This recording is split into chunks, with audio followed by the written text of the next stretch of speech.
guys, magandang umaga sa inyo lahat. So tuturuan ko kayo paano mag-breed ng doe na ayaw magpasampa. So ganito yung technique na ginagawa natin.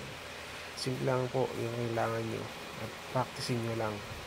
So ayan guys, ayan yung kailangan natin, sintas na luma, yung manipis lang tsaka medyo mahaba. Ayan, hanggang nyo nabubuhol nyo lang yung dulo.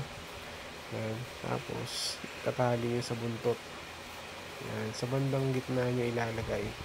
Tapos ang gagawin nyo, ibabaw nyo siya sa katawan, tapos ilulusot sa ilalim. Ayan, as you can see guys, pinalusot ko sa ilalim. Tapos yung dalawang nasa ibabaw na tali, ilalagay nyo po sa pagitan ng hita.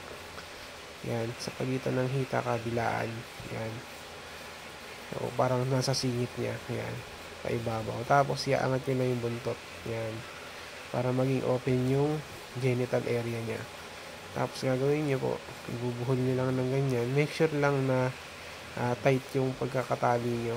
Yan, doblehin nyo para hindi mahuhugot. Kasi tendency niyan, pwedeng tanggalin yung back after niya ma-stud yung doe.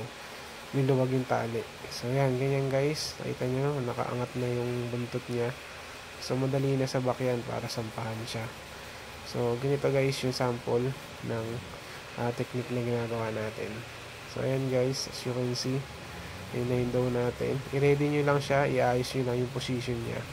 Tapos help nyo yung back na pumatong. Yan. So as you can see, automatic. Yan, nag-i-stud yung back. As you can see, yun, nag-pull up na siya. Yan yung first pull up niya. Then ito yung pangalawa. Tinulungan natin ulit. Yan. So ganyan guys. Yun. Thank you for watching. Sana nakahelp ako sa inyo. Follow me for more videos. God bless you all.